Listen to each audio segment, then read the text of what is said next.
Because I need to check this out real quick. There's only one thing I'm really worried about. There's a demon army that's trying to not make me want to bar it. I don't know. This is stupid. I want him in it. I don't know. This demon's trying to. Yeah. They be doing that. Trying to make me greedy with it. Like, that's only us. Yeah. I don't know. It's just stupid. Deuteronomy, Slovakia. 21. That's not it.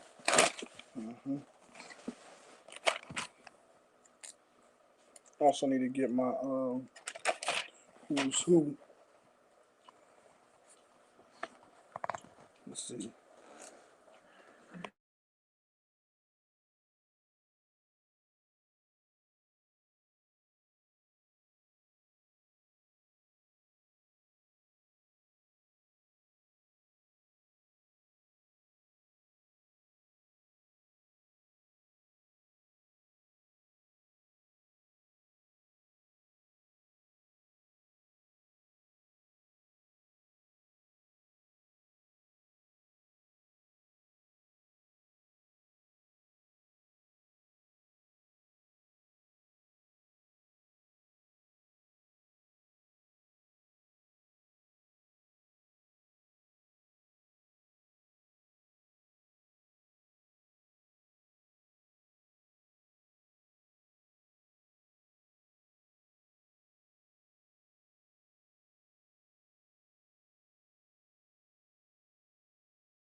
Okay.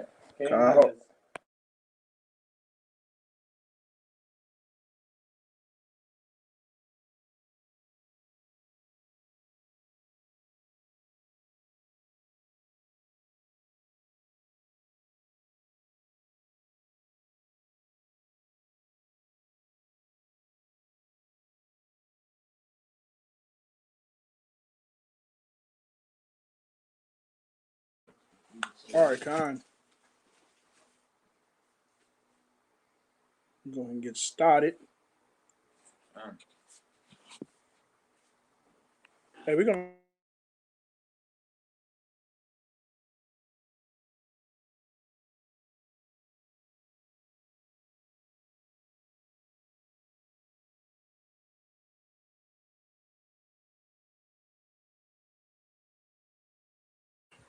All right, Con.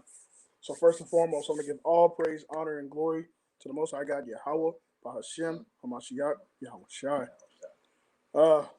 So today is going to be over the tribe of Reuben, blessings and the curse of Reuben. Just knowing a little bit about all the 12 tribes, what these brothers is blessed in, and generally, I can't sit here and say that these curses specifically pertain to each individual because we know all the curses fall on all the 12 tribes and their children. So, yo, shalom, shalom, family. But we definitely will see the blessings and the strength of each son and what these sons not kind of, but they actually go into today. So we're going to go ahead and open up with Genesis chapter 49. We're going to start at verse 1. Genesis 49 and verse 1. You going to use this? Yeah. No, that's cool, bro. Hold on. It's on that video. I might love. You can keep it like this. I'll speak loud. Hey, let me know if y'all can hear both of us because we both kind of share the same thing. Go ahead. God. This is Genesis chapter 49, verse 1. It says, "And Jacob called unto his sons and said, Gather yourselves together, that I may tell you that which shall befall you in the last days. Gather yourselves together, and hear, ye sons of Jacob, and hearken unto Israel your father. Reuben, thou art my firstborn, my might in the beginning of my strength, the excellency of dignity and the excellency of power. Unstable as water, thou shalt not excel, because thou wentest up to thy father's bed, then defiledest thou it. He went up to my couch. Con. So, hey, can y'all hear him? Okay. Can y'all hear Soldier Zion? Okay. Nazar, can you hear him? Okay. Con. All right. Con. So we read it all the way through, where we see where Jacob called in his sons, and then he starts off with his eldest son, Reuben, rightfully so. So we're gonna get into The name Reuben. we're gonna get into first the name Reuben, and then from there we're just gonna dissect this scripture just a little bit and get a little understanding about Reuben. Also, I got this book called Who's Who of the Bible, and it goes into the 12 sons as well. And I want to bring out some understanding on it too. So the name of Reuben. Reuben goes into meaning behold a son. Behold a son. So let's get Genesis chapter 29, verse 31 and 32, where we see the account where his mother gives birth and then she names him. God. This is Genesis chapter 29, verse 31. It says, and when the Lord saw that Leah was hated, he opened her womb, but Rachel was barren. Verse 32. And Leah conceived and bare a son, and she called his name Reuben, for she said, surely the Lord hath looked upon my affliction. Now therefore my husband will love me. Fine. So we know Jacob had 4 wives. Jacob had 4 wives. So the wife that he did not desire was Leah, but Leah was the oldest out of the 2, Leah and Rachel. Leah was not favored, but Rachel was favored. But Leah bared him more sons than Rachel, and Leah bared him the first son, his first son. So I want to get this who's who in the account of Reuben. It says Reuben was the oldest of the 12 sons of Jacob, born of Leah. So Jacob and Leah had the first son, and the first son was named Reuben, meaning behold a son. Now, what we do want to understand is that when we go into these names, we want to make sure that we understand that the names of the world that the world has given us, we don't want to claim and hold on to these things, because we know when we see our brothers, and they, especially of the I can say of the northern and southern kingdom of all of Israel, we kind of have a sense of pride when it comes to our worldly names. So we don't want to cling on to those names. We really want to have a sense of dignity when it comes to the names that the Most High God has given us. So the name of Reuben is what we should be holding on to, right? As Israel, as if you're from that tribe, that's a name that you should take a sense of pride in. Complete different understanding of pride. What they actually do, they take the word pride and they flip it and give it a different definition, and that definition actually goes into um, it goes into dignity. So they flip the meaning of dignity and pride. Pride is actually a disgusting, abominable thing that the Most High God hates. But dignity is a sense of self worth, right? Go ahead. You got something? Go ahead. And nowadays if you go to a Seminole Indian, you talk to them, they probably will talk about their name and be like, yeah, I'm a Seminole Indian, have pride with it, have confidence in it. But we actually looked into where Seminole came from. Now, remember at this time, when the first Seminole Indian War was happening, was about the time where Spanish owned Florida. So Spanish actually started naming these people that was in their territory, because at the time Florida was a part of Spanish land, and so the Spanish called the Seminole Indians a word called Cimarron. Now, if you look into that word, that means wild or untamed. So these, so then that word Cimarron got it got loosely translated, and the Creeks and other tribes around started using the word Seminole, and that's how we get Seminole Indians from. And the Creek way of saying it means separatist or runaway. So either way you look at it, right, it's not something to be happy about. It's not something to boast in because your name means runaway. You know, your name means wild or untamed. So it's something that our people need to start going to what God calls them than what these bywords and these proverbs were called on those people. Con.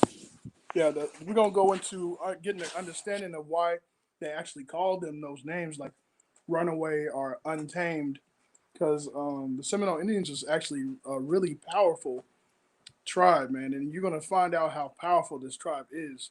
It's learning these tribes is very it's a beautiful thing because you see what their strength and their weaknesses are, right? Um, I believe the Seminole Indians was like the tribe that was not able to be conquered or something like that. Like that's the only native tribe that the United States of America was not able to tame or tribe or conquer. So like yeah, I'm probably butchering that a little bit, but that's mighty. You know what I'm saying? That's very very impressive. But did you have something you want to get into? All right, Con. So let's get the Isaiah chapter 65 and 15. Isaiah chapter 65 and 15, because our people, like I said, they like to take pride in the name that's not something to be taken pride in. And what you should have a sense of self worth in is the name that the Most High God gave you, because that's a name of power. That's a true name of power. When you start to stand for what the Most High God called us, right? He called you Reuben, right? It says, "Behold, a son." So Reuben, that was the firstborn of the nation of Israel. Okay, and we're gonna get into it, but Reuben, it said, "Reuben, thou art my firstborn, my might, and the beginning of my strength, the excellency of dignity, and the excellency of power." Bro, it's almost like, how can you get any better? You know what I'm saying? It's almost like when you read it, you're like, can a person get any better? Like, I don't think you can get no better than that, right? That's a beautiful that's a beautiful quality of that tribe. So I got it. we're gonna, all right, go ahead. This is Isaiah chapter 65, verse 15. It's Isaiah chapter 65, verse 15. It says, "And ye shall leave your name for a curse unto my chosen, for the Lord, for the Lord God shall slay thee, and call his servants by another name." So we were called by another name. The Seminole Indians were called by another name, going into Seminole, going into Cimarron, which is what the Spanish gave them, meaning wild or untamed or runaway, right? So Nazar, if you want to chime in, I can go ahead. This brother Nazar is actually from the tribe of Seminole. Reuben, Salakia, the tribe from the tribe of Reuben, so he's got a lot of background of the actual tribe. Go ahead. Yeah, yeah. Uh, I wanted to. There was a couple of key points I wanted to share. Actually, um,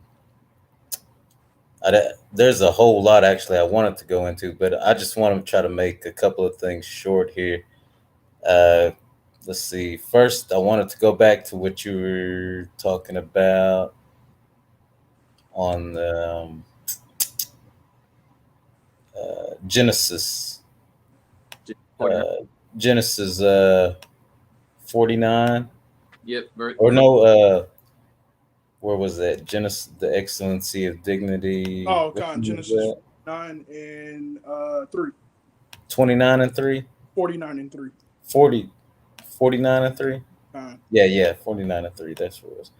It says, Reuben, thou art my firstborn, my might, and the beginning of my strength, the excellency of dignity, and the excellency of power. You can when you go into this scripture, you'll see where it says the excellency of dignity. Now, if if uh, if there's um, anybody who if anybody who does know some things about the Seminoles, are my tribe, um, you look through history, you'll see that uh, a lot of people want to say that we claim to have slaves, which it was kind of, yeah, it's true that our tribe did have some slaves of some sort, but the thing was is we didn't quite treat them like slaves. I actually had a little article here I wanted to bring up.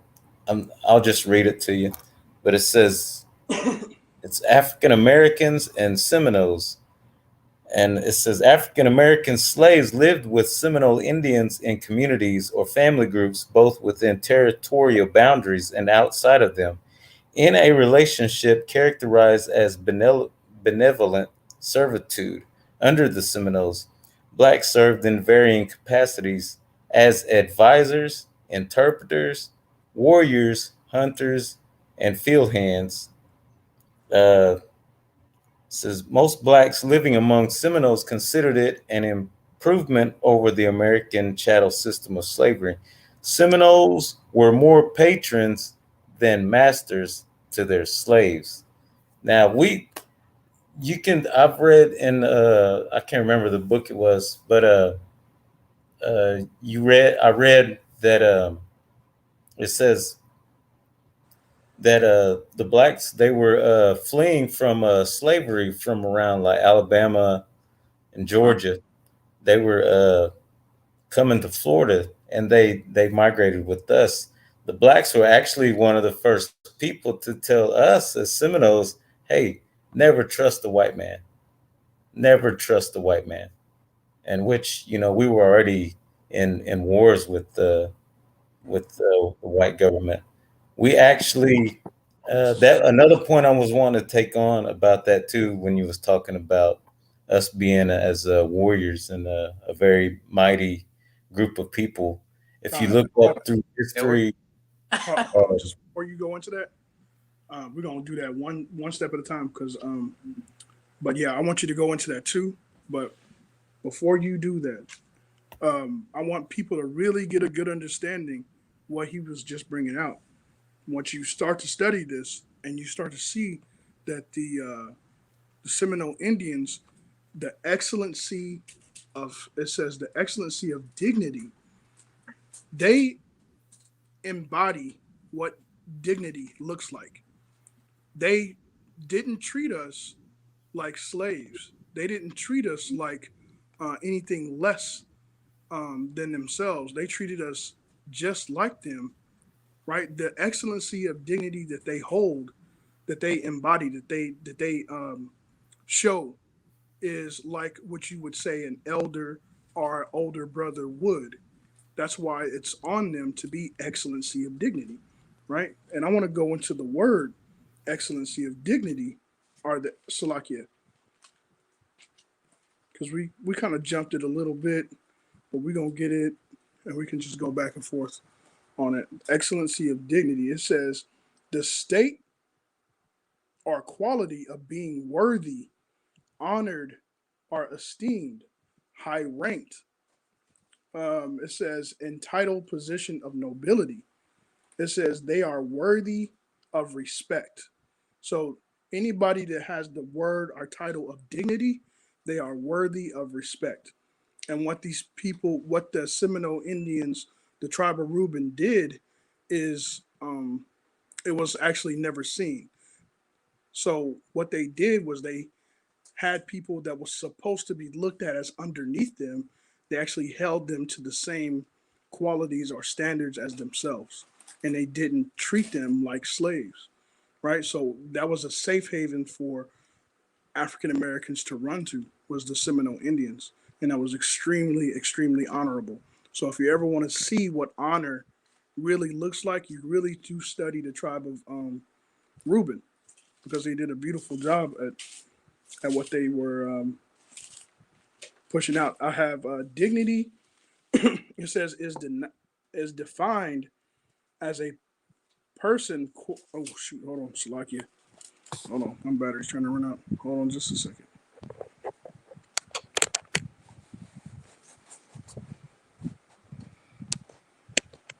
Okay, it says dignity is defined as a personal quality of being honored, worthy of honor. For an example of dignity is the respect paid to an elder member in a family, right? So an elder member in a family, you pay honor, and that's what um, dignity looks like, right? When you see an elder, and you see that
all right, Khan, Salakia, man, this is audio is down. Khan, hey, okay, so We should be good. hopefully I was where it might have been when you was talking.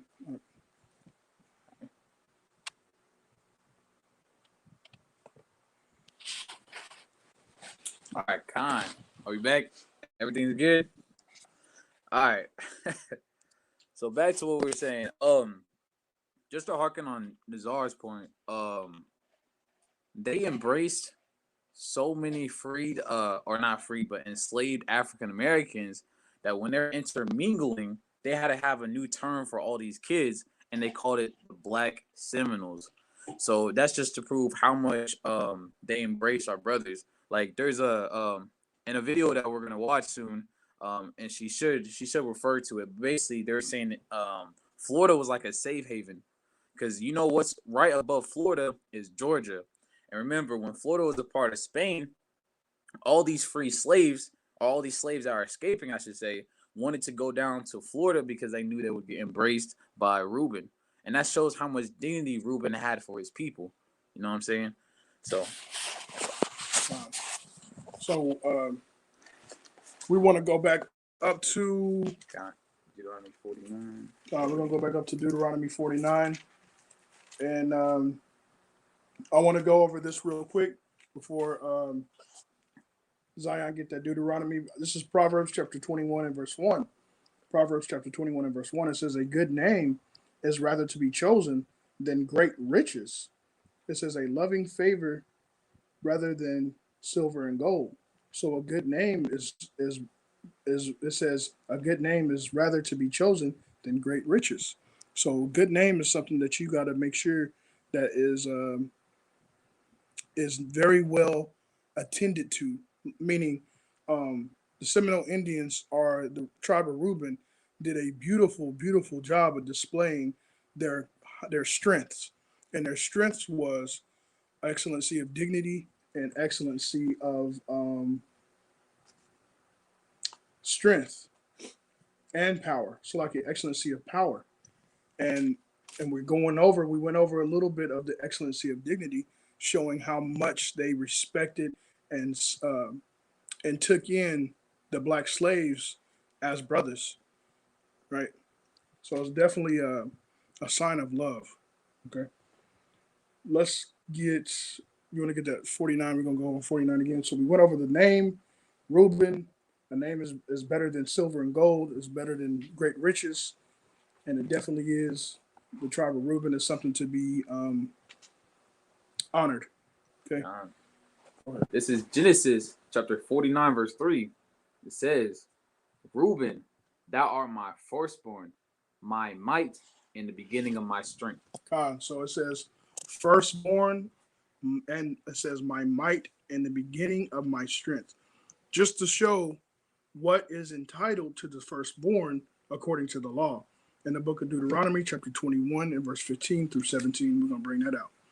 Okay. Deuteronomy 21, 15, 17. This is Deuteronomy chapter 21, verse 15 through 17. It says, if a man have two wives, one beloved and another hated, and they have borne him children, both the beloved and the hated, and if the firstborn son be hers that was hated, then it shall be, when he maketh his sons to inherit that which he hath, that he may not make the son of the beloved firstborn before the son of the hated, which is indeed the firstborn. In verse 17, but he shall acknowledge the son of the hated for the firstborn, by giving him a double portion of all that he hath, for he is the beginning of his strength. The right of the firstborn is his. So the firstborn, no matter if it's the wife that you love, that's your favorite or not, he's entitled to what's his. He's the firstborn. You cannot show favoritism or partiality to just because that's the wife that you favor or the son that you favor, right? Partialityness are what's entitled to him. Now, there is adjustments, and according to the law, so we're going to get those adjustments. But let's get 2 Ezra chapter 5 and verse 53. 2 Ezra chapter 5 and verse 53. This is 2 Ezra chapter 5 verse 53. It says, and she shall answer thee, they that be born in the strength of youth are of one fashion. So this is the angel talking to Ezra, saying, telling Ezra that there's a difference between a woman when she gives birth in her youth to when she gives birth in her elder age. So a woman can give birth in her youth, and a woman can give birth when she's older too. But there's a difference in children. Go ahead. God, this is verse 53. And she shall answer thee, they that be born in the strength of youth are of one fashion. They that be born of a strength in her youth. Salakia, where you at? 50, yeah, 53. It 53. Says, they that be born in the strength of youth are of one fashion. They are of one fashion when they are born in the strength of her youth. Go ahead. And they that are born in the time of age, when the womb faileth, are otherwise. So they're different. When it says, and they are born in the time of age when the womb faileth are otherwise. So there's a difference between the two. When she's of her youth, she's full of strength, to when she's up in age. Right? Go ahead. Gone. 54. Consider thou therefore also how that ye are less of stature than those that were before you. So, you know how the saying goes, they don't make them like they used to. I'm always saying that. They don't make them like they used to. You know what I'm saying? Like the men that were before us, our fathers and grandfathers and great grandfathers, are of one strength. They're of a different strength than we are, us that are their children. Go ahead. Gone. It says, consider thou therefore also how that ye are less of stature than those that were before you, and so are they that come after you less than ye, as the creatures which now begin to be old and have passed over the strength of youth. It says, and so are they that come after you less than ye. So the children that come after us are going to be of a lesser strength than, let's say, our grandfather or our forefathers. So the strength of the firstborn son is of Reuben. He's of a different stature. He's of a different what's the word he used? Um, Fashion. He's of a different fashion, right? Because of his firstborn, right? Jacob's firstborn, and when Leah was of a at her strength, right? But so you see the difference in these tribes based off of the mothers too. So, but that's just to show you, there's a different strength of a woman when she's of a youth to when she's of elder age, right? And Reuben being that firstborn son. So let's go to the book of Sirach, chapter 3, and verse 8 and 9.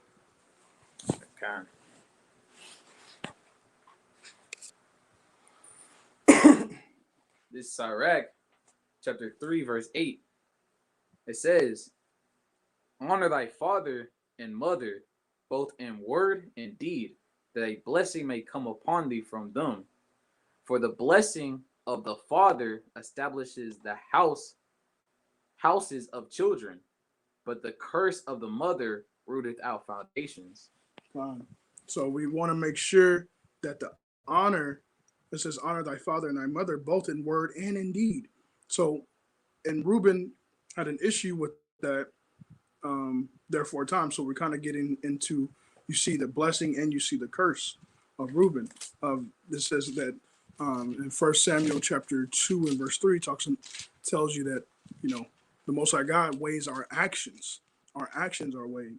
So Reuben's actions caused a curse to fall upon him, right? So he didn't truly honor his father, but tried to make up for it later. And I want to read this because we are talking about. I want to read this. You want me to read the beginning of 40, verse 3 again? All right, quick. Con, go ahead. It's Genesis 49:3. It says, Reuben, thou art my firstborn, my might, and the beginning of my strength. So usually, because we know that Reuben, he did a sin that, got consequences. But if he didn't do that, what's supposed to happen with your first son is like we just read, you're supposed to give your, most of your inheritance to your firstborn.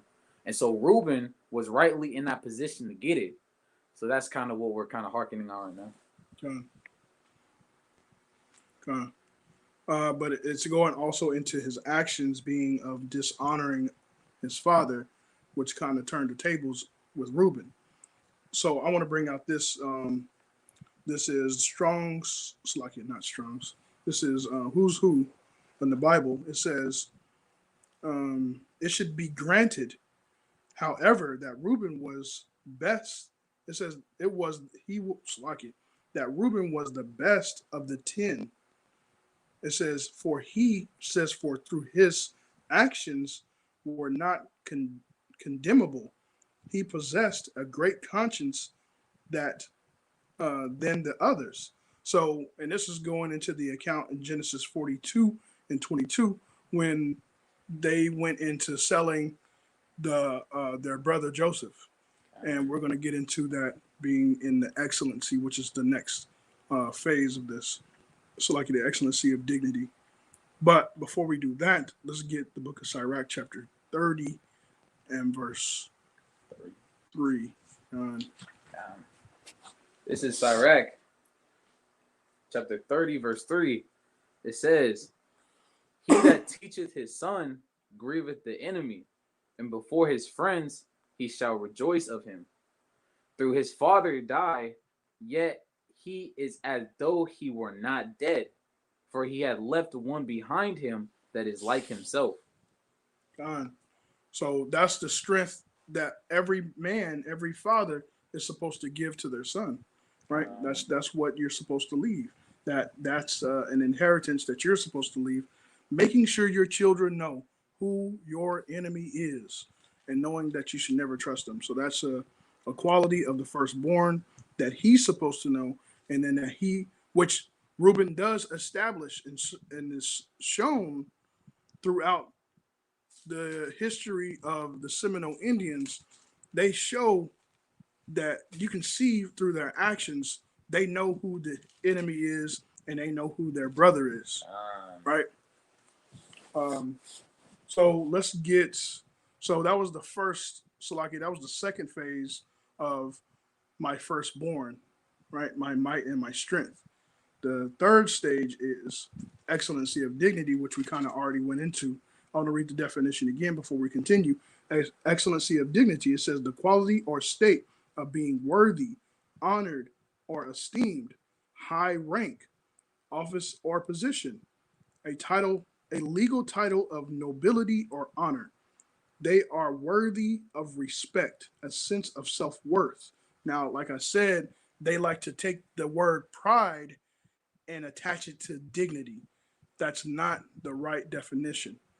That's not the right definition. Pride and dignity are two different things.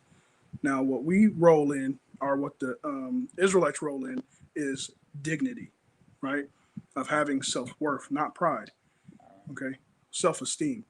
And Reuben, the tribe of Reuben, is definitely a good example of dignity. Let's see here. We're going to get into the account where it goes into the book of Who's Who, how it shows that it said that Reuben was the best of the 10.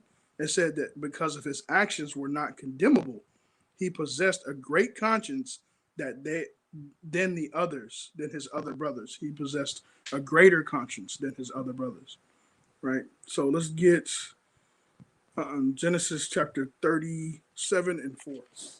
God. Is that what you had? Yeah. Okay. This is Genesis chapter 37, verse 4 to 8. It says, "And when his brethren saw that their father loved him more than all his brethren, they hated him." So this is speaking of Joseph. Joseph was seen to be more loved or more favored than the other brothers. Go ahead. God, it says, "And when his brethren saw that their father loved him more than all his brethren, they hated him and could not speak peaceably unto him. And Joseph dreamed a dream, and he told it his brethren, and they hated him yet the more. And he said unto them, Hear, I pray you, this dream which I have dreamed. For behold, we were binding sheaves in the field, and lo, my sheaf arose and also stood upright.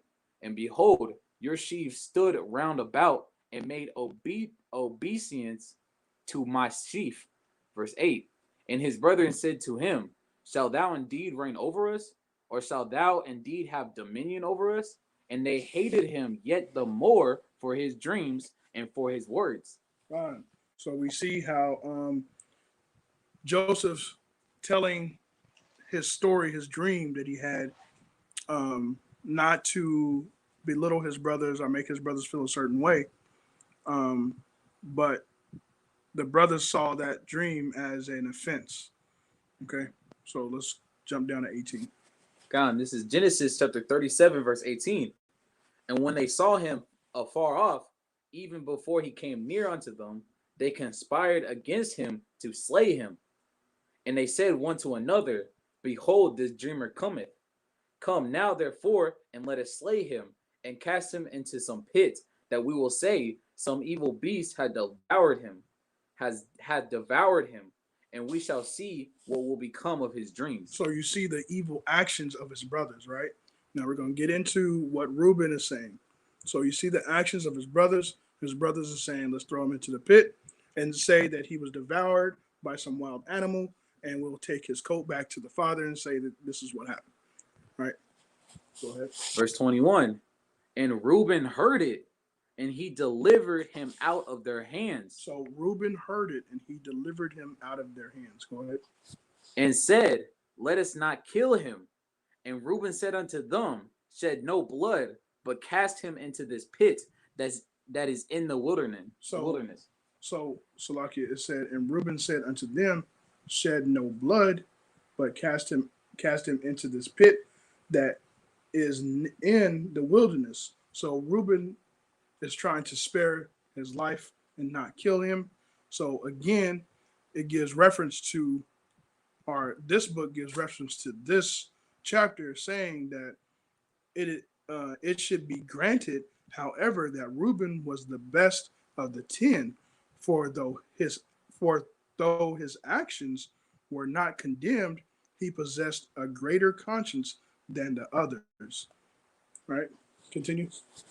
Con, and lay no hand upon him, that he might rid him out of their hands, to deliver him to his father again. All right. So we see how Reuben has a sense of dignity, right? That's his strength of Reuben, is having a sense of dignity, and we see that same characteristic in the Seminole Indians. It is a well-known display of power. And let's go ahead and get that first video. We got 29. Okay, Salaki. Oh, sorry. Go ahead. It's just to prove, like, if somebody's like, well, maybe that's not dignity. Maybe he did it because he didn't want his father to be mad at him or something. This is verse 29. This is Genesis 37:29. And Reuben returned unto the pit. And this is when after they already sold Joseph. It says, and Reuben returned unto the pit, and behold, Joseph was not in the pit, and he rent his clothes. So you see how Reuben was upset behind it, because Reuben came back to check up on his brother Joseph, and he wasn't there, and he was so upset that he ripped his clothes. No other brother displayed that characteristic. So it's perfectly fitting for Reuben to have an excellency of dignity, right? A sense of self-worth, high rank, title of nobility or of honor, right? That's a beautiful characteristic to have. And you see that in the Seminole Indians, or who they call Seminole Indians, which is really the tribe of Reuben. But I want to get this also. This is because we talked about the firstborn earlier. It says in this book, Who's Who, it says Reuben, the double portion of the firstborn, Genesis 49, 3-4. It says this incident is later referred to as the reason why Reubenites did not receive the firstborn allotment, except in the restoration from First Chronicles 5:1, in which we're going to get that later on, that scripture, just to give a little bit more understanding of a little bit of the curse of Reuben and why it happened. But it had to happen because that's how the Most High wanted it. But we're going to get that video. Let me know when you're ready. I'm ready. What you need me to do? Just click on it. It's not on me. Oh.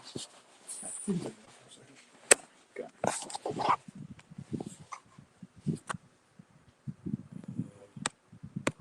Mm-hmm.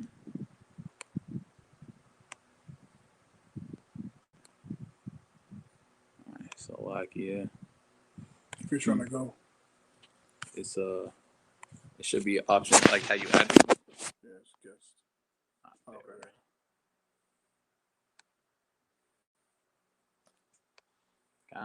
All praises. All right. Here we blow it up. Yeah, it's all right. It's cool. We got it. So hold on, let me. So this is a video that's going to go into explaining a little bit about the tribe. Go ahead. It's hard to imagine that Hollywood hasn't jumped all over this. You would think it would be box office gold because it's part Spartacus and part Braveheart and part Amistad and part Glory with a little bit of Dances with Wolves thrown in. A story decades long of oppression and freedom fighting. I don't understand why there hasn't been more attention to John Horse and the Black Seminoles, but hopefully we can correct this. It's hard to imagine that Hollywood hasn't jumped all over this. You would think it would be box office gold because it's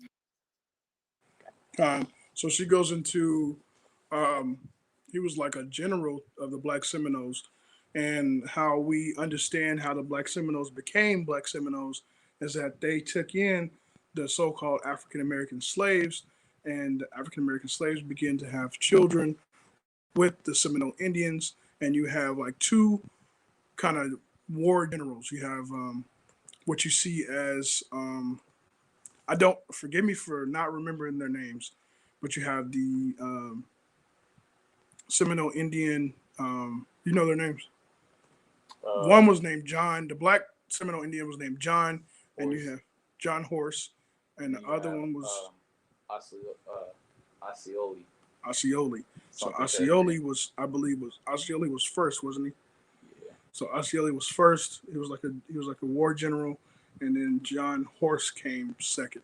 But these are two pinnacle generals, general-like men of the Seminole Indians. I'm joining back in. All right, I need to.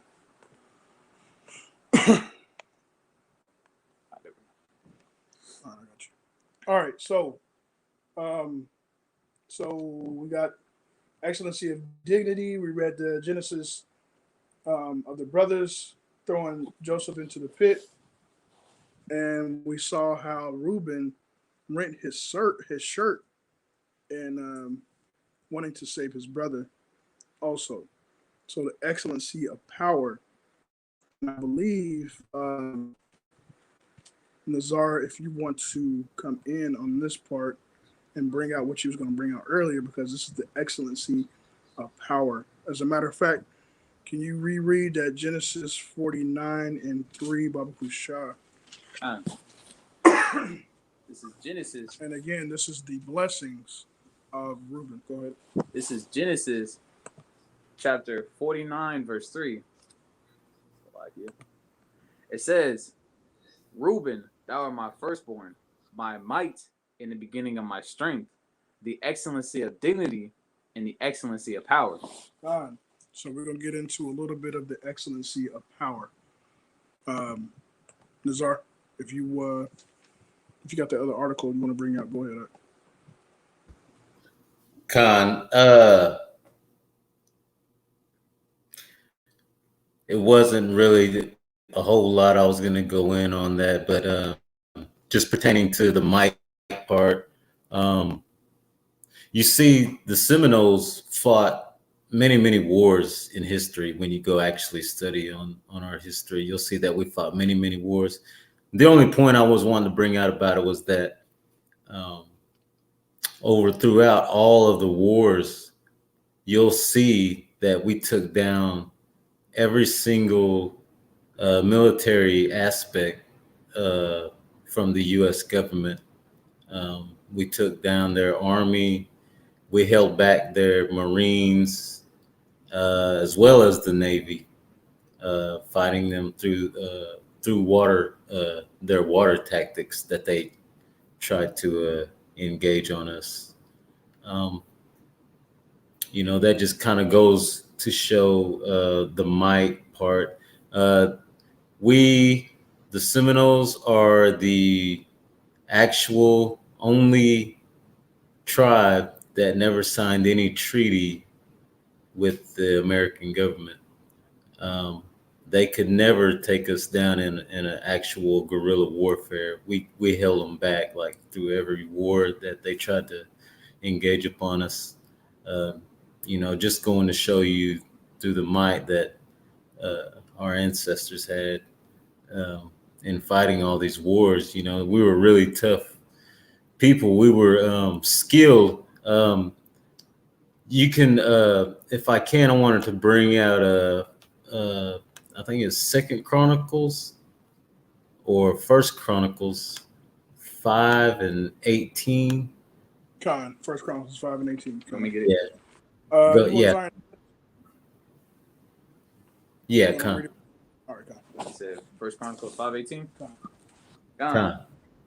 This is First Chronicles chapter 5 verse 18. It says, "The sons of Reuben and the Gadites and the half Slakia. The sons of Reuben and the Gadites and half the tribe of Manasseh, of valiant men able to bear buckler and sword and to shoot the bow, and the skillful in war were 40,703 that went out to the war." Hey, I want to bring up that word valiant. That valiant definition, it says possessing or showing courage or determination. It says possessing or acting with bravery or boldness, courageous, valiant soldiers, marked by exhibiting or carrying out with courage or determination, heroic. So that's valiant, right? And it also said skillful. So they were skilled. Slovakia. Let me get back into it. It says skillful. So these men had skills. They were heroic, courageous, at war. It says skillful, having or showing skill. Slovakia. It says.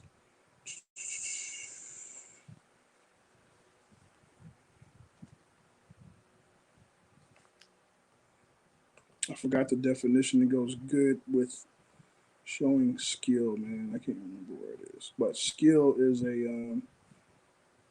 They were very good at what they did, like with war. Like Nazar was bringing out how they were not able to be defeated with the United States military, and like the lady said in the video, she says how she doesn't understand how this isn't made into a movie yet, because this is it's got a mixture of a lot of great already made great films, and this is actually on American soil. And they were a tribe. The Reubenites was a tribe that never surrendered. So that is crazy to me, because I always thought that America just defeated everybody, right? But this tribe was not able to be defeated. But I think Nazar, you go ahead. You got something? I know Zion's got some articles that he was wanting to bring up just to back you up on what you were saying. He's got those actual some accounts of those wars that he wanted to bring out. But if you got something else, I'll go ahead. Yeah, kind of.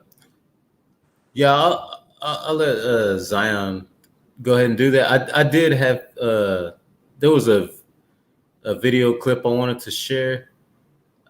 Just mainly going in on some key points about how we were keeping not actually biblical, like where we were still keeping certain laws and certain key points about how you can still prove that the Seminoles are Israelites.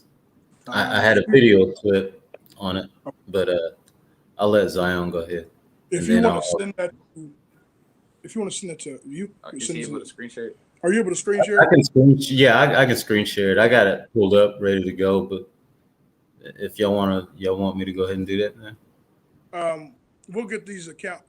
Zion's gonna read this account, then we will have you bring that out right after this. Yeah, con. All right. Either way works.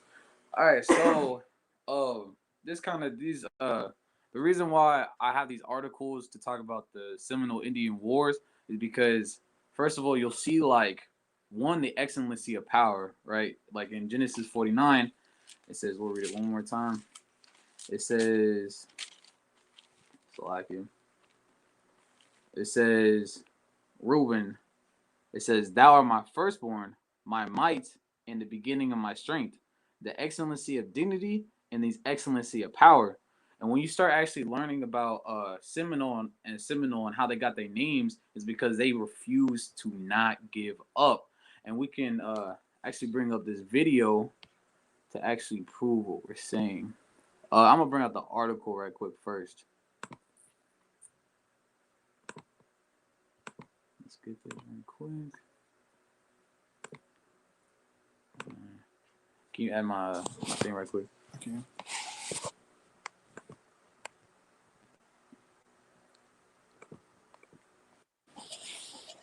Alrighty.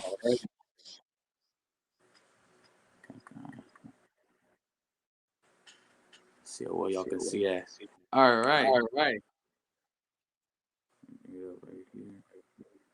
So this article this actually goes into the leading of the first Seminole Indian War because there's been three wars happened with the United States and Seminole Indians, and this is actually the lead up to why they actually started happening, why they actually started to hate each other. It says November.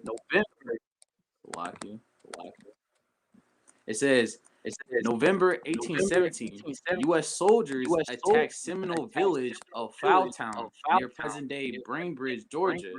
And the battle ensued.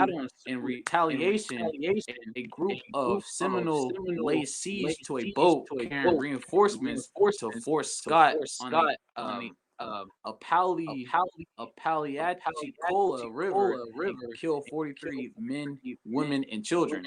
So we'll actually get to the next article that was right before it to prove why they did that. It says in 1816. Oh, Salaki, I think I had them backwards. Okay. Now we got it. In 1816, U.S. soldiers destroyed a garrison that was a refuge for enslaved slaves, killing some 270 people. The Seminoles subsequently began raiding American settlements along the Georgia-Florida border. So, like we said, slaves saw that Seminole Indian land was like a safe haven to get out of slavery. So Indians, Reuben, loved their people so much that they let them get in, and once the U.S. and the government killed those slaves that was in those that reinforcement, the Seminole Indians retaliated and actually set that attack on the boat for one of the government's forts. But let's keep reading. It says the Seminoles subsequently began raiding American settlements along the Georgia-Florida border, and what many writers identify as the beginning of the first Seminole War in November 1817. So what happened at 1816 when these white, U.S. government military, they went and they killed all these slaves, and Reuben was so mad that it actually started the first Seminole War with the United States. Because if they didn't care about the slaves or didn't have dignity for their people, then they wouldn't have started a whole war over it. But that's just one of the part of the reasons why it sprang into this 3 long wars that happened. But Nazar, you said you got a video? Yeah, Khan Pawada, that's some good information right there. The what? Yeah, the video I had kind of goes in more on some of the ceremonial stuff that we still keep today that actually coincide with the points in the Bible. So if I can, is it all right if I go ahead and bring that up now? Yeah, you got it. Okay. Because the next point is the unstable as water and other blessing So we got like 2 or 3 more points. So this would be a good time to do that. Okay, I'll make it kind of quick.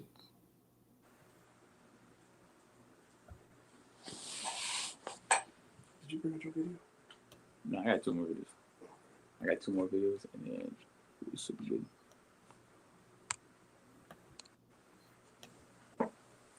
It'll end with this videos.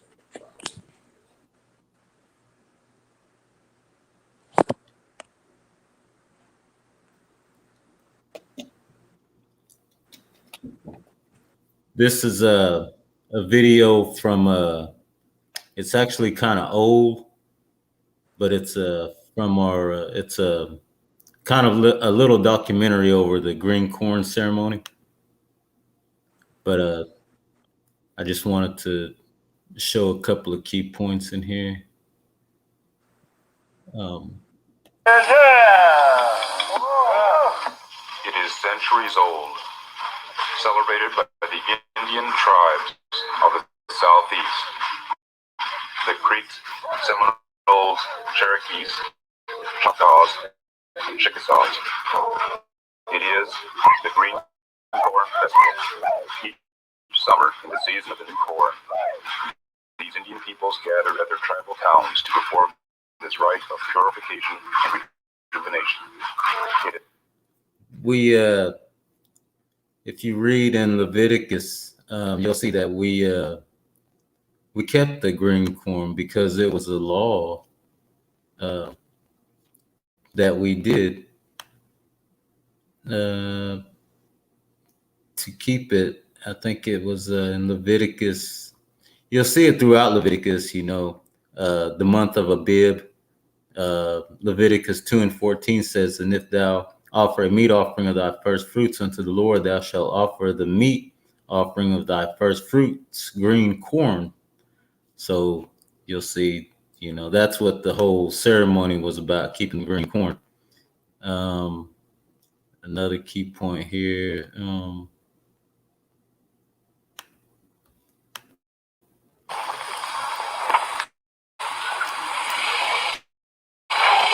Everything in the festival is done in sets of 4, in honor of the 4 winds or 4 directions. Certain powers come from each of the directions, so each must be honored. There are 4 brush arbors in the square and 4 parts to each of the dances.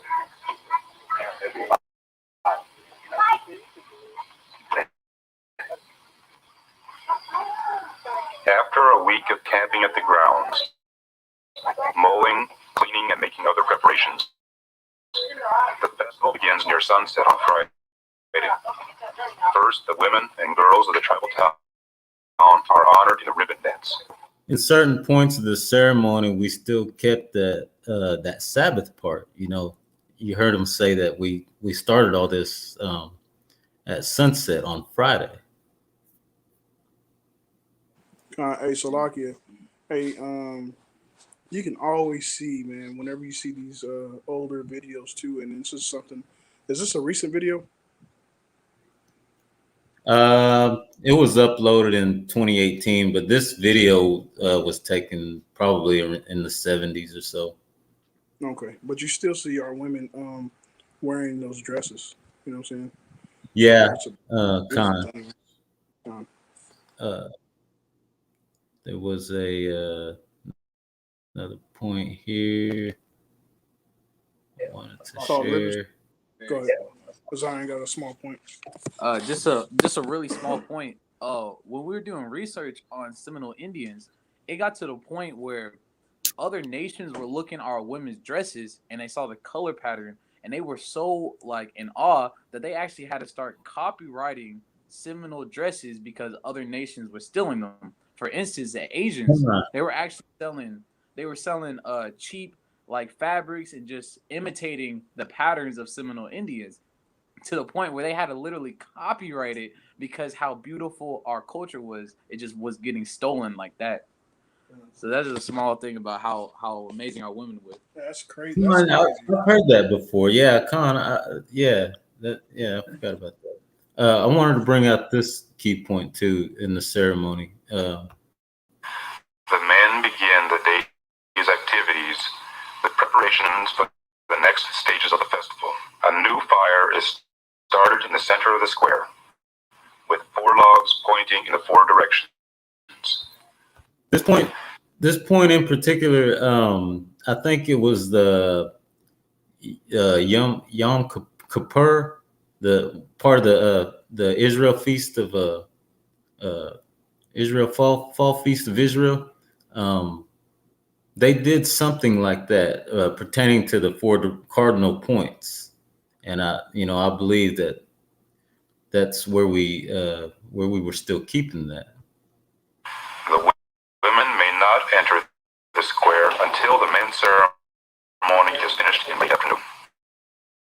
About mid-morning, one of the chief's assistants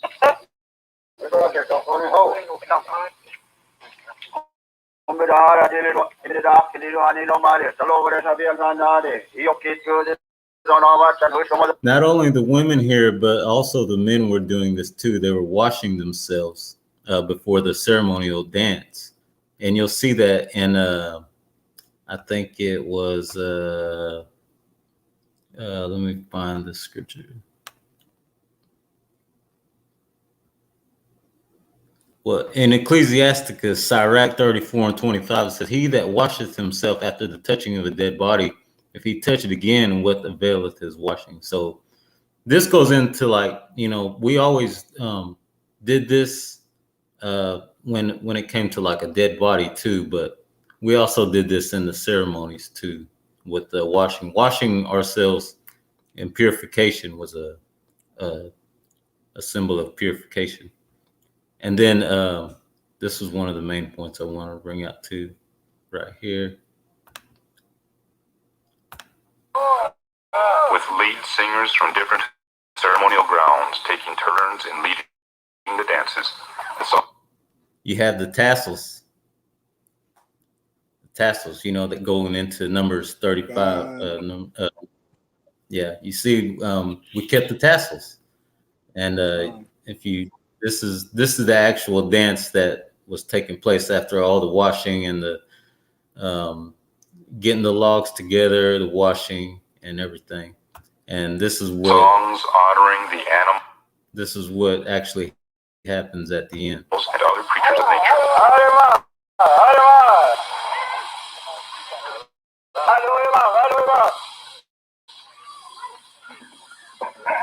You see the got fringes on too.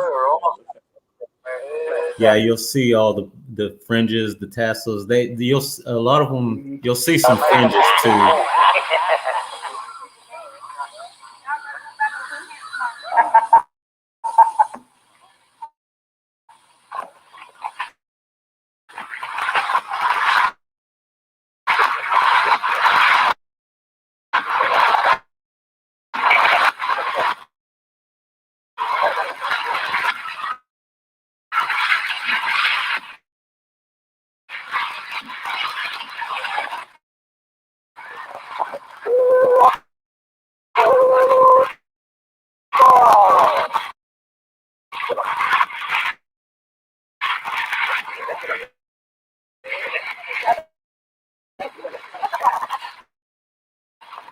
You'll see this guy right here. He's got on the fringes right there in the borders.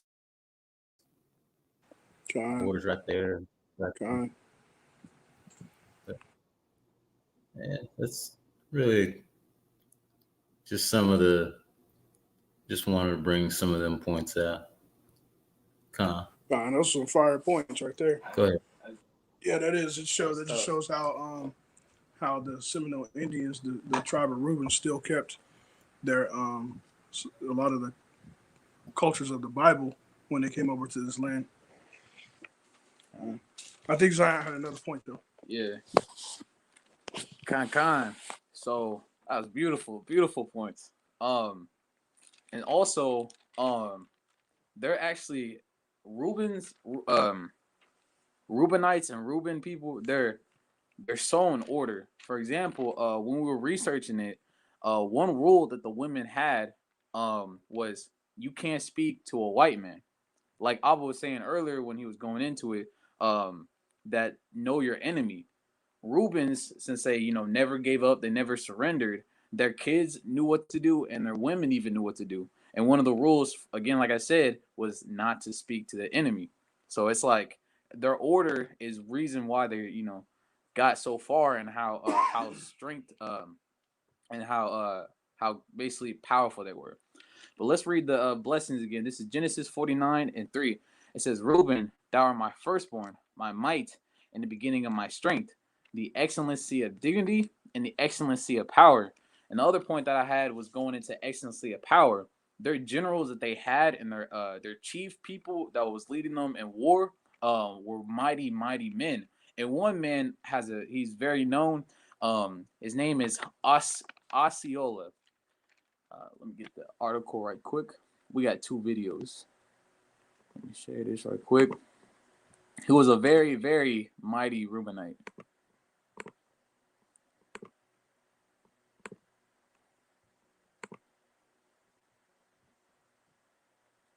Alrighty. Let's see. Salakia, bear with me. This computer is kind of slow. Alrighty.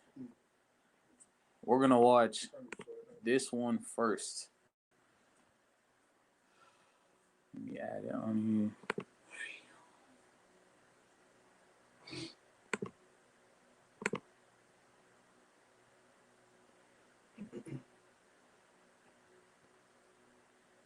There we go. Oh, Slakia. Again, y'all, this computer is pretty slow, so bear with me.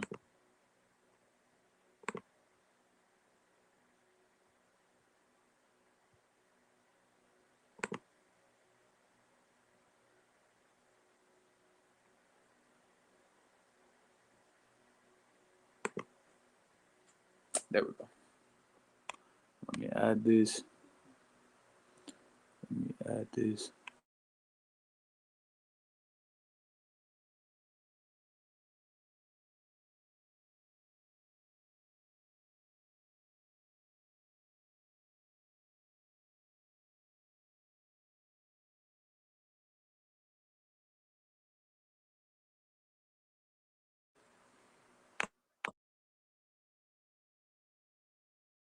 Chieftains were invited out to Arkansas to survey their prospective new lands in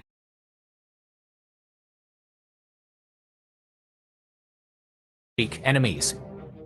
When 7 Seminole chieftains were invited out to Arkansas to survey their prospective new lands in 1832, the majority of them declared that they would keep their people in Florida. However, 2 chieftains did submit and signed the Treaty of Fort Payne. Operating in utter bad faith, US officials claimed that per this treaty, all Seminoles were now bound to move west, despite the majority of them having never agreed to do so. The Senate ratified the document in 1834, giving the Seminoles an ultimatum to vacate Florida within the year or be removed by force. One Seminole leader particularly enraged by this was a chieftain named Osceola, who quickly began rallying other chieftains in preparation for the battles to come. Osceola was a fascinating man. He had actually formed a dysfunctional friendship with one Wiley Thompson, the US federal agent who had been put in charge of deporting Osceola's people. At one point, Thompson had even given Osceola a rifle as a sign of respect, even though it was against US policy to arm Indians. This was a fatal misjudgment of character, for on December 28, 1835, the Seminole chieftain assassinated Thompson outside Fort King using that very same gun. Later that week, enemies. When 7 Seminole... So there's 2 things we want to go over. You can tell that what America military was trying to do was they invited these head chiefs, and they wanted to take them a trip, show them the land, to try to convince them that they can mass migrate. Like you said in the video, most of them said no. Mostly all of them said no, we're going to stick with our people. But since 2 people agreed, like it even said in bad faith, they try to use that against the rest of the Seminoles. So that's Osceola and his most of his chiefs they disagreed. And so he was mad about this. Now, the reason why I want to touch on Osceola so much is how much dignity this man had for his people. Now, I have another article, and it says he was ready to basically give up everything than to submit to the white man, because he knew that that would just be that's only going to lead to death towards his people. All right, let me get this right quick. Salakia. It says this. Salakia. It says this, and this is a quote from him. It says, it says, Osceola vowed to fight till the last drop of Seminole blood has moistened the dust of his hunting ground. So he was ready to basically say, I'm going to give all my might, all my power, than to submit to the white man. Now, how did they take him down, right? Since Seminoles, they were whooping them when they were trying to fight because they knew about they knew the land. They their war tactics was superior than the U.S. military, superior than the U.S. military. So the only way the U.S. military could take down Osceola and his whole people is doing this, and this is this is something that that historians look at and they're even ashamed of. This shows how disgusting and how just how gross these people are. This is what they do. This is what they had to do to take down Osceola and his people.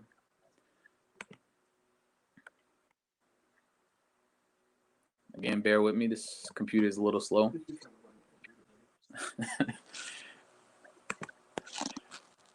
By playing dirty. He invited the Seminole chieftain to a peace summit at Fort Peyton under a flag of truce.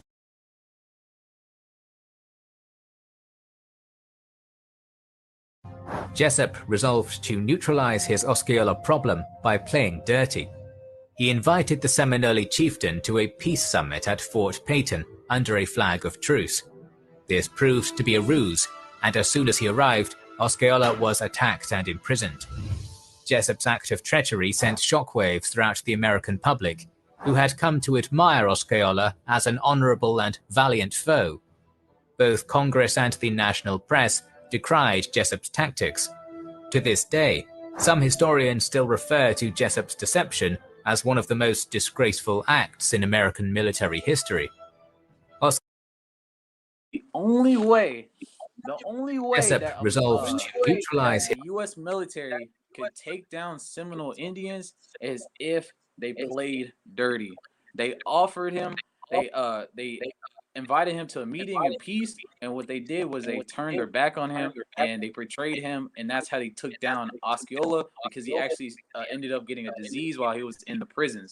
So that's just showing that our people are so powerful and so wonderful, but as soon as we try to trust a white man and try to make peace with him, that's our despise. Beautifully said. Beautifully said. And that's all I got. And that's like you said, that just shows how powerful we were. But we got to try to make sure that we learn from these things. So we're learning from our forefathers, like the scriptures say. Let's say, was it Romans?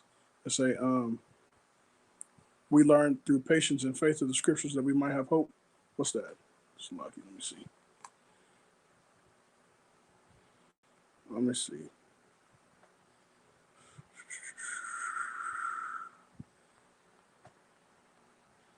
This is, no, that's not it. It's lucky.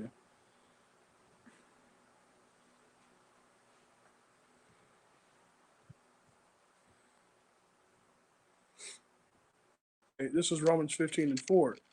The book of Romans chapter 15 verse 4 says, "For whatsoever things were written aforetime were written for our learning, that we through patience and comfort of the scriptures might have hope." So we learn from our forefathers, we learn from our foremothers, and we learn what they did. So this is Seminole Indian, this is a Reubenite that was so strong and so powerful that they had to use strong deception. They had to come to him as peace. What does scripture say? Although he come crouching, he like us as iron rust, so it's his wickedness. I might have got that. I'm roughly paraphrasing Slovakia. But we know that the white man is wicked, and he's very tricky. He's very cunning, and what he does is very deceiving. So we got to learn from this. Um, but still, even then, man, they was never really able to um, overcome the Seminole Indians in the United States. Okay, all right. We got one more video. He got one more video for. Let me know when you're ready. Oh, I see you.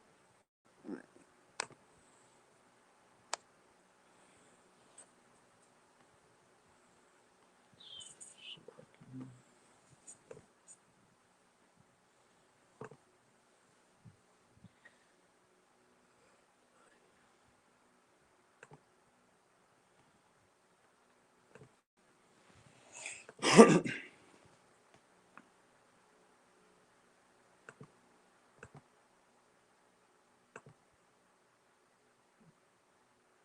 me try this one more time.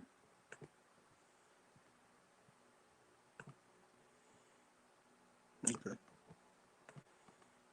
Let's see if we do this.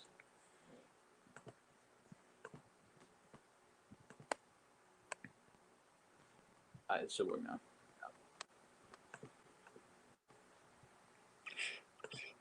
Descendants of those deported during the total of 16,000 of them live in Oklahoma, the descendants of those deported during the wars. Those who remained in Florida eventually gained legal recognition from the United States government in 1957. Today they number 4,000 strong, known as indigenous pioneers of trade and business.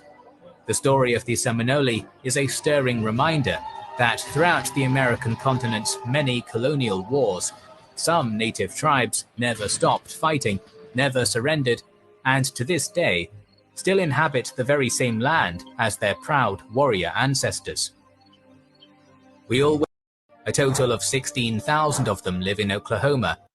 And they said they never surrendered, man. And it's a powerful tribe, man. You know what I'm saying? We all powerful, and you're gonna, Lord willing, we're gonna show that.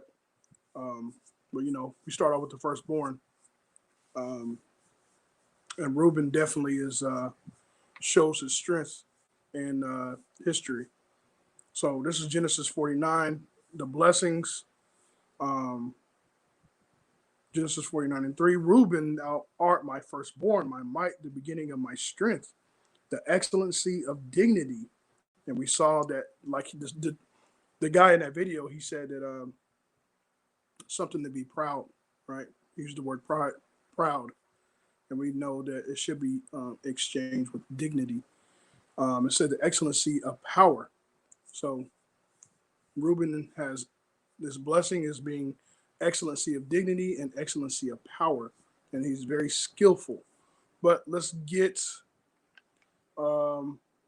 Reuben's curse. Did you have something else before I get? All right. Nazar, did you have something else? All right, before I continue on, I got like two more points. La. All right, Con. This is the unstable. So let's go to Genesis 49 and verse 4. This is Genesis chapter 49, verse 4. It says, unstable as water, thou shalt not excel, because thou wentest up to thy father's bed, then defiledest thou it. He went up to my couch. All right. So unstable. So we're going to get that blue letter definition of unstable. And blue letter definition of unstable goes into recklessness, wantonness, unbridled, license, frothiness. So let's get some of those, some understanding on those. Like, you want to get a good understanding, you want to learn the meaning of these words, of what the scriptures are talking about. So I'm going to go to recklessness. So after they basically named the Seminole Indians, the tribe of Reuben, the Seminole Indians, after their curse, recklessness, right? It says lack of regard for danger. Um, it says marked by lack, marked by lack of proper cause, carelessness, or careless. So let's go to wantonness. Wantonness goes into, it says, wantonness, a trait of lacking restraint or control, recklessness, freedom for inhabitation or worry. It says, causing sexual excitement, lustful, sexual, playful, mean, or cruel, hard to control. So, again, Genesis 49 and 3, Slakia, Genesis 49 and 4. Read that for me one more time. God. This is Genesis chapter 49, verse 4. It says, unstable as water, thou shalt not excel, because thou wentest up to thy father's bed. So we know that the unstable as water, he goes into giving the understanding that because you went up to thy father's bed, right? So definition of wantonness, it says causing sexual excitement, lustful, sensual, playful, mean, or cruel, hard to control. So let's go to 2 Peter chapter 2 and verse 14. 2 Peter chapter 2 and verse 14. So we see the unstable as water, because thou went up into thy father's bed, then defileth it. Okay. Peter. 2 Peter chapter 2 and verse 14. God. This is 2 Peter chapter 2, verse 14. It says, having eyes full of adultery, and thou cannot cease from sin, beguiling unstable souls, and heart they have exercised with covetous practices, cursed children. So adult, Salakia, it says, so having eyes full of adultery. So adultery, beguiling unstable souls. Adultery beguiling unstable souls, man. So that's one thing that the tribe of Reuben, the father saw in Reuben, right, in his son, because of his actions. So that was his curse. That was the curse of Reuben. Let's get First Chronicles chapter 5 and verse 1 through 2.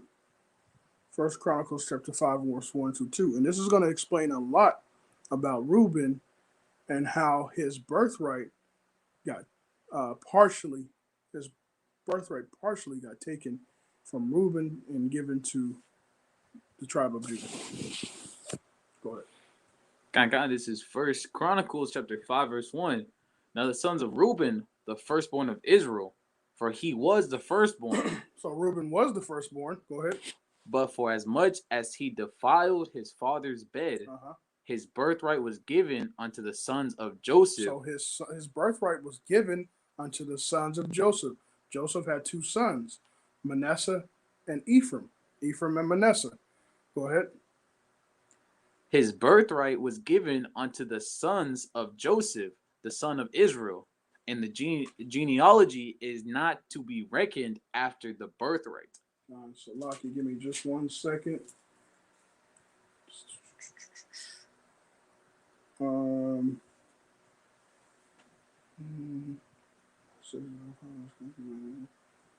Lost the right. It says he lost the right belonging to the firstborn son, and those rights were given to Joseph. So this is read this right here. This is in GNT translation for what he just read. First Chronicles chapter 5 and verse 1. Right there. Okay. This is NLT. This is translation. GNT. Salakia. GNT. Salakia. This is First Chronicles chapter 5 verse 1. These are the descendants of Reuben, the oldest of Jacob's sons, because he had sex with one of his father's concubines. He lost the rights belonging to the firstborn son, and those rights were given to Joseph. And the rights were given to Joseph. Go ahead. Verse 2. It was the tribe of Judah, however, that became the strongest and provided a ruler for all the tribes. God. So this is how Reuben lost his part of his birthrights and was given to Joseph, then given to Judah, right? So that's how it came about, because he went up into his father's bed. So let's continue. Let's get Deuteronomy chapter 33 and verse 6. This is also, so that was the unstable as water because of the sexual urges that Reuben had, right? And then you've seen the blessings. The blessings were he was a skillful fighter. He was a valiant man bearing buckler and sword, and could shoot a bow. So there was basically nothing that you put in Reuben's hands he couldn't do. He was very skillful. And I want to just go ahead and read it. This is First Chronicles chapter 5 and verse 18. It says, the sons of Reuben and Gadites and the half tribe of Manasseh, valiant men able to bear buckler and sword, and to shoot with bow, and skillful in war. So they were good at war, could strategize, which we already showed you in the videos, how they were good with war tactics. They knew the land. They were able to come up with strategies. It says in war were 40,004,703 scores that went out to war, right? So that's the tribe of Reuben, Gad, and half tribe of Manasseh. But let's get Deuteronomy chapter 33 and verse 6 to continue on with Reuben's blessing. Go ahead. Deuteronomy 33 and 6. This is Deuteronomy chapter 33 verse 6. It says, let Reuben live and not die, and let not his men be few. So Reuben will live and not die, and his men will not be few. Right? So that's a blessing. So we went over the blessings and the curses of Reuben. Also, a small point. Okay. If I could. Go ahead. Also, during when they're in war and so forth and so on, there's at one point where it was about 700 of Seminoles got captured, and you know what happened at the Gadites and like Creek and Cherokee and whatnot. You see all these tribes that almost went extinct because how much they killed and slaughtered. But when it came to Reuben, what they were planning on doing with those 700 men is just moving them to Oklahoma. They wasn't planning on like mass killing them at all. So that's also one other thing we learned is that most of the time they weren't even looking to kill the Reubens. They just wanted them to move over to Oklahoma.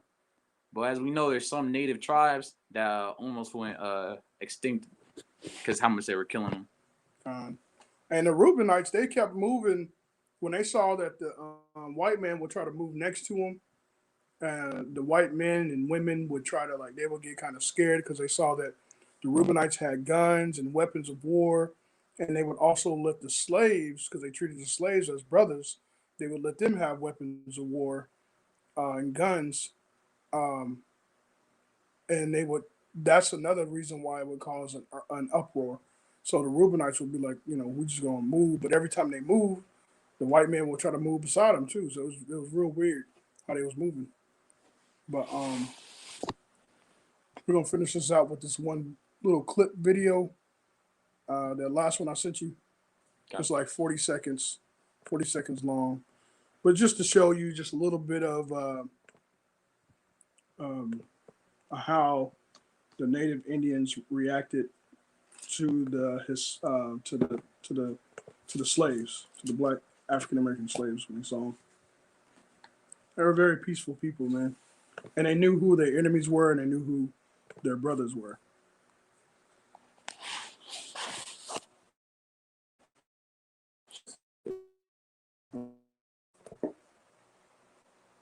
Seems lagging.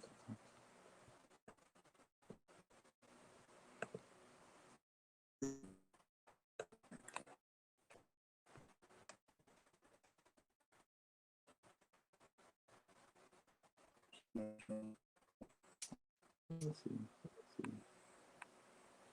I do.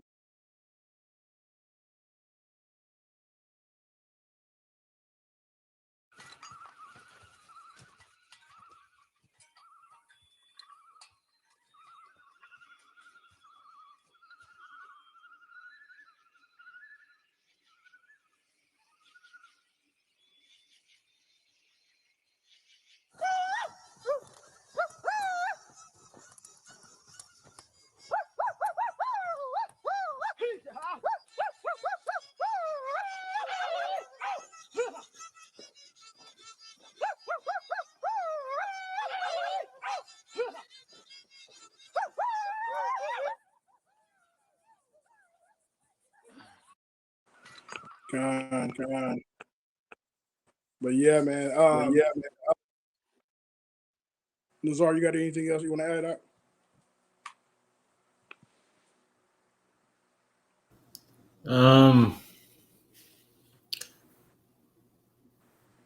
I kind of wanted to bring out a point about I can't quite remember where it was, but I know when I was researching before, I found out about how some of the soldiers, when they were leading us over here on the Trail of Tears, on our Trail of Tears, you had the 5 civilized tribes: Cherokees, Choctaws, Chickasaws, Creeks, and Seminoles. We all had a Trail of Tears over here on our way to Oklahoma. But on the way over here, a lot of the soldiers, what they did a lot of times was they did a lot of horrific things to our people. They at times the kids were being like a disruption on the way over here, and a lot of the soldiers they killed our babies on the way over here. You know, I feel like you know what it says in Psalms 137 about how it says, "Happy shall he be when they dash at the little ones against the stones." You know, I feel like that's going to be a certain kind of vengeance that we're going to have. You know, uh, when the kingdom comes. God, definitely. Definitely. Get our chance to strike back. Mm-hmm. Yeah, we definitely, the Most High definitely gonna give us our opportunity to shine. You know, to take, you know, to leash out that payback. You know, Yahweh Shai definitely gonna come first. He gonna have it first, and then after he do what he do, he gonna let us. He gonna let the 144 loose. Lord willing, it be us. But kind man, Lord willing, brothers was edified. Y'all see the proof and the evidence we brought out through studying and research and reading books and looking at videos. How the Seminole Indians link up perfectly to the Reubenite, the tribe of Reuben, and how they displayed perfect characteristics of excellency of dignity and power and might, right? Um, so this is Lord willing, y'all brothers was edified and sisters was edified. And with that, man, we're gonna end the class. Give all praise, honor, and glory to the Most High God, Yahweh, Bahashem, Hamashiach, Yahweh Shai. And honors to you, brothers and sisters, pushing this truth and sincerity. Doing your due diligence by laboring in this work, and double honor to the elders that taught us this truth. And with that, I'm gonna say Shalom, my brother, Mashpakah. Shalom. Shalom.